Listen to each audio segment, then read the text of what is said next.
कुंडली में काल सर्प दोष क्या होता है? आपने बहुतों से सुना है कि कुछ ऐसा दोष है जो बहुत दिक्कत देता है, लेकिन आपको कंफ्यूजन है और आधा अधूरा ज्ञान, और आपको भी शायद लगता है आपके कुंडली में है काल सर्प दोष।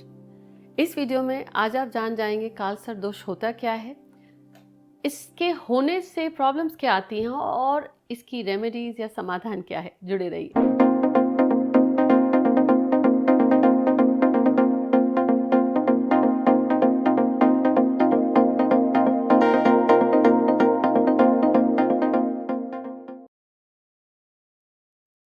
हाय everyone, this is Jaya Karamchandani. Welcome to the channel. और आज आपसे बात कर रही हूँ कि अगर आपको काल सर्प दोष के बारे में थोड़ा सा डर रहता है, या यूँ कहूँ incomplete information creates confusion and you are worried, you really want to understand this, then जुड़े रहिए। इससे पहले शेयर करूँ, जल्दी से जुड़ जाइए हमारे इस परिवार से। और अब जैसे कि आप स्क्रीन पर देख रहे हैं, ये कुंडली काल सर्प दोष कहते हैं कुंडली में एक कॉम्बिनेशन का, कि राहु केतु कुंडली में ऑपोजिट होते हैं एक दूसरे के। सो राहु और केतु के बीच में अगर कुंडली के बाकी 7 ग्रह आ जाएं, 9 ग्रहों में राहु केतु के बीच में बाकी 7 ग्रह आ जाएं, तो इस कॉम्बिनेशन को कहते हैं काल सर्प दोष। एक जैसे सर्प होता है, उसका मुंह और टेल नीचे, केतु को बोलते हैं पूंछ और टेल, राहु का होता है मुख। इसीलिए सर्प का एक आकार बन जाता है कि राहु और केतु के बीच में सारे के सारे जब प्लैनेट्स आ जाएं, जैसे आप कुंडली में देख रहे हैं, तो ये दोष, इसको कहते हैं काल सर्प दोष। अब ये दोष क्यों है? काल सर्प दोष जिसकी कुंडली में होता है, तो ये कहते हैं कि पिछले जन्म के कर्म प्रारब्ध की वजह से ये ग्रहों की एक स्थिति बनी है। अब ये काल सर्प दोष, सिंपल टर्मिनोलॉजी में कहूँ, it is a combination of planets in your birth chart where all the planets are centered in one part of your birth chart. So आपकी कुंडली में एक आधे हिस्से में सारे के सारे जब ग्रह आ जाते हैं, वो काल सर्प दोष क्यों आते हैं? कर्मों की वजह से आते हैं, आपके कुछ प्रारब्ध हैं। दिक्कत क्या है? दोष इसलिए कहते हैं जब ये कॉम्बिनेशन आपकी कुंडली में होता है, तो ऐसे व्यक्ति को लाइफ में ना इनस्टेबिलिटी बहुत होती है, लाइफ में ग्रोथ नहीं मिलती, स्थिरता नहीं रहती, उसकी लाइफ में कोई ना कोई टेंशन या दिक्कत या परेशानी रहती है। अब हो सकता है सेहत से जुड़ी दिक्कत हो सकता है करियर से जुड़ी दिक्कत हो, या बिजनेस या रिलेशनशिप, स्टेबिलिटी नहीं रहती। आज ये काम किया, कल वो किया, या कोई भी काम ज़्यादा समय तक नहीं कर पाते। सेहत में भी दिक्कत ऐसी रहेगी कि एक बीमारी ठीक हुई, फिर दूसरी बीमारी आ गई, और या बीमारी पकड़ में नहीं आई। मेरा ये मानना है कि एस्ट्रोलॉजी, न्यूमरोलॉजी एक प्रिडिक्टिव साइंस है, वहम नहीं है। It is not a superstition, is the most beautiful data backed science, logical science.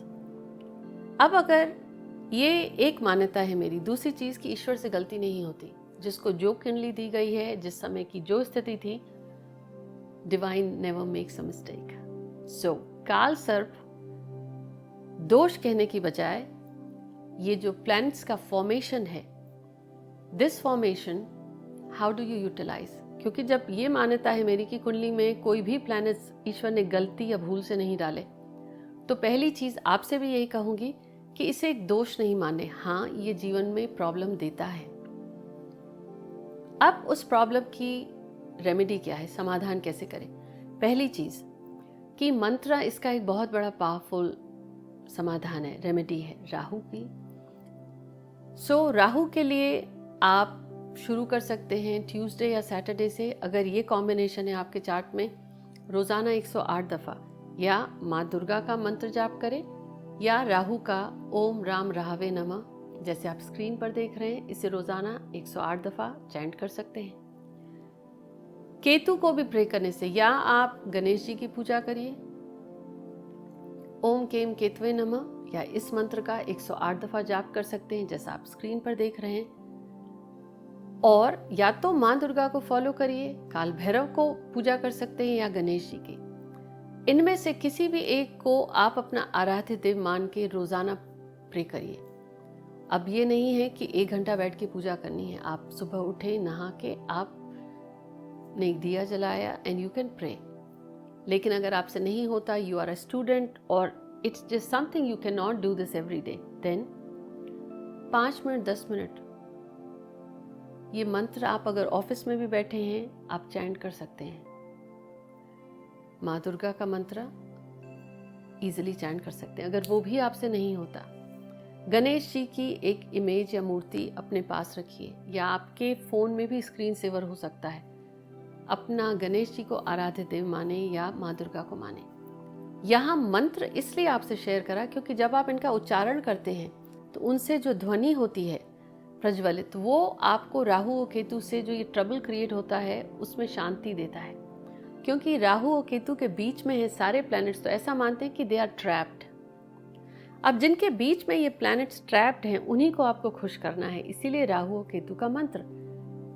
ये तो एक तरीका हो गया, लेकिन ये वो लोग हैं जो समय से आगे की सोचते हैं। काल सर्प कॉम्बिनेशन में जीवन का आधा हिस्सा प्रॉब्लम में होता है, जीवन के उस आधे हिस्से के बाद ग्रोथ आती है। या तो बचपन से मान लीजिए 0 से 30 इयर्स लाइफ में सक्सेस मिलेगी, या 30 to 60 सेकेंड पार्ट, तो इसको ये लाइफ का हिस्सा पे माने कि हाफ पार्ट में सक्सेस मिलती है, हाफ पार्ट में स्ट्रगल होता है। लेकिन ये जीवन का लंबा समय है, इसके बीच में अगर आपको लाइफ में उन्नति चाहिए, प्रोग्रेस चाहिए, तो क्या करें। अब देखिए राहु और केतु, एक इधर है बॉस, एक इधर है बॉस, उनके बीच में पूरी की पूरी टीम फंस गई है, सारे प्लैनेट्स। तो जैसे बांध लिया है किसने। इसीलिए माँ दुर्गा को प्रे करने से राहु की परेशानी में आपको हेल्प मिलती है, और गणेश जी को पूजने से केतु में। अब ये मेरी अपनी रिसर्च रही है कि अगर आप राहु से जुड़ा हुआ काम करते हैं तो केतु का स्वरूप अपना लीजिए। जैसे आप AI वर्ल्ड में हैं, even if you are a YouTuber जिसमें आप लोगों से कनेक्ट होते हैं, वर्चुअल वर्ल्ड में, आर्टिफिशियल इंटेलिजेंस, किसी में भी जुड़े हैं, मीडिया से जुड़े हैं, एंटरटेनमेंट में जुड़े हैं, अगर आप राहु से जुड़ा हुआ काम करते हैं तो आपका केतु का स्वरूप होना चाहिए। यानी आप में ईगो नहीं होना चाहिए, दिखावा नहीं होना चाहिए, आप एक मंक और फकीर की तरह रहिए, और आप में ह्यूमिलिटी बहुत ज़्यादा होनी चाहिए। ईगो बिल्कुल नहीं, एरोगेंस बिल्कुल नहीं। और अगर आप केतु का काम करते हैं, जैसे कि एस्ट्रोलॉजी, न्यूमरोलॉजी, स्पिरिचुअलिटी, आध्यात्म से जुड़े हैं, तो आप जमीन पर हैं। यानी केतु जमीन से जुड़ा हुआ है क्योंकि जड़ें हैं। तो अगर आप केतु से जुड़ा हुआ काम करते हैं, रिसर्च वगैरह करते हैं, तो आपकी प्रेजेंटेशन स्किल राहु की तरह होनी चाहिए। यानी ऑनलाइन वर्ल्ड में आप सिखाना शुरू करिए, या फॉरेन कंट्री में जाकर रह सकते, क्योंकि राहु आपकी फॉरेन कंट्री भी है। राहु है अनट्रेडिशनल, केतु है ट्रेडिशनल। तो अगर आप राहु केतु को यूज करते हैं तब भी जो प्लैनेट्स ट्रैप्ड हैं, जैसे लगता है कि बंध गए हैं, तो उनसे आपको रिजल्ट मिलता है। अब इसके अलावा आपने अपनी कुंडली में देखा कि ये जो राहु केतु के बीच में ग्रह हैं, अपने काम में, कर्म में जो दिक्कत आती है आपको, कुंडली के उस घर में जिसमें सबसे ज्यादा प्लैनेट बैठे हैं, उस घर से जुड़ा हुआ काम करिए। बहुत सारे लोग स्टोन्स रेकमेंड करते हैं कि राहु के लिए आप गोमेद ले लीजिए, केतु के लिए लहसुनिया ले लीजिए। I am not going to recommend. Information share करने के लिए आपको कहूंगी कि do not even go for it, क्योंकि वो स्टोन से एक प्रॉब्लम आप सॉल्व करेंगे, दूसरी प्रॉब्लम क्रिएट हो जाएगी। तब क्या करें, मंत्र साधना, जैसे जैसे आप मंत्र को रेगुलर उच्चारण करेंगे वो आपको हेल्प करेगा।